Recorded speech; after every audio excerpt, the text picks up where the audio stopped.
Mission objective. Study recent extinction events within the NOSCO area.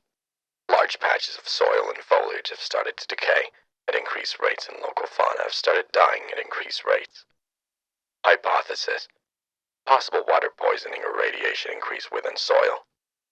Dr. Hansel, Dr. Clark, Dr. Van Heinrich, and a small maintenance crew have been dispatched to the North Research Site 046. The following is direct transcripts from NRS-046, with Dr. Hansel in charge of weekly reports. The 16th of June, 1989. Comlinks established at 0600 hours. Our first day here. This place is banged up pretty bad, but our crew is making quick work of refreshing it up. We plan to get our bearings and then begin to start testing soil in July, but for now keeping the power going is our first priority. I do not think that outfitting this place with more than a gasoline generator was of great importance when this place was built out in the 60s, but it was a part of the equipment we brought out, so we can hope the maintenance crew can set it up within the month, or else we're screwed. End of initial report. The 23rd of June, 1989. End of week 1. We've gone out on a few short hikes in our local surrounding area, collecting flora and water samples alike. Cases of decaying fauna in our local area appear to be rare, but we have found what appear to be rotting rabbit corpses. These corpses have been roughly 30 meters away from the creek, and appear to be decaying at a rapid rate. Pieces of flesh slouching off lifeless rabbits. Bite marks have been found as well, but they don't appear to be the primary cause of death, as there was little to indicate deep puncture, although these bite marks have been consistent among the corpses. Dr. Hansel. End of week 1 report. Save Insight Research Center, SRC-001. Documents Library. The 30th of June, 1989. Maintenance update. Solar panels have now been installed. We now have a more consistent power output, changing objective to basic site maintenance. End of June report. It appears we won't have an issue with gasoline, which puts most of our minds at ease. Dr. Clark had taken a 2-day-long hike with Dr. Van Heinrich and 2 of our maintenance crew, Javier Villacruz and Craig Hyman, in which they had said that they encountered more corpses of animals, although this time larger game such as elk, and interestingly enough, a black bear. Upon analysis, they too had bite marks and were far along the path of decay. The only way the doctors were able to tell they had only been dead for a short period of time is the tracks had been fresh and the blood hadn't dried yet. The cause of death is still unknown, but we've begun study on the rabbit corpses. We'll report findings ASAP. Dr. Hansel, signing off. End of last June report. Continue to save in SRC-001 library. The 6th of July, 1989. Start of July reports. Nights are starting to become sleepless for everyone.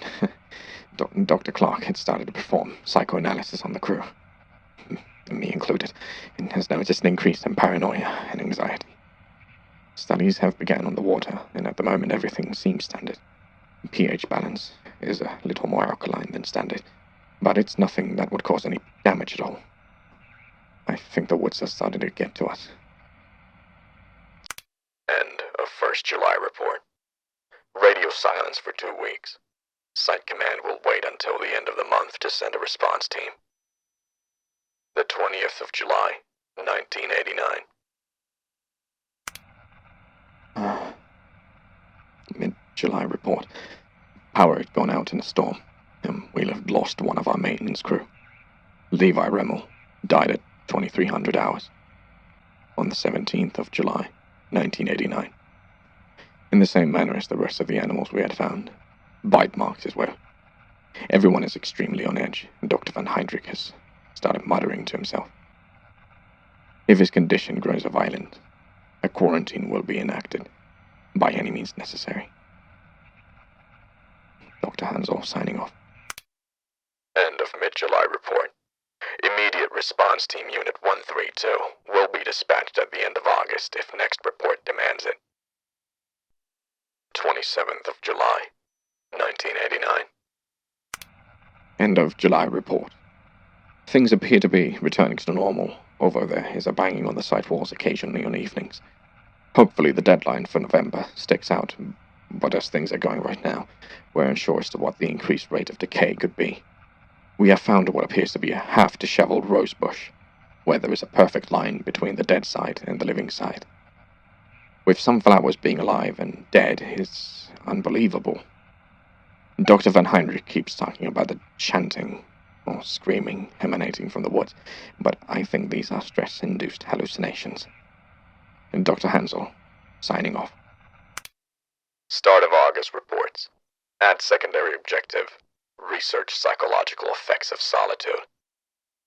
The 3rd of August, 1989. We've lost 2 more of our maintenance crew. Both Javier Villacruz and Craig Hyman were found 20 meters away from Site 046, mutilated and halfway through decomposition process. There are only 4 of us left, and Dr. Van Heinrich had been restrained by Dr. Clark after trying to smash his own head in with a monkey wrench. Requesting IRTU intervention ASAP. We are dying out here. Help. Dr. Hansel, signing off. The 10th of August, 1989.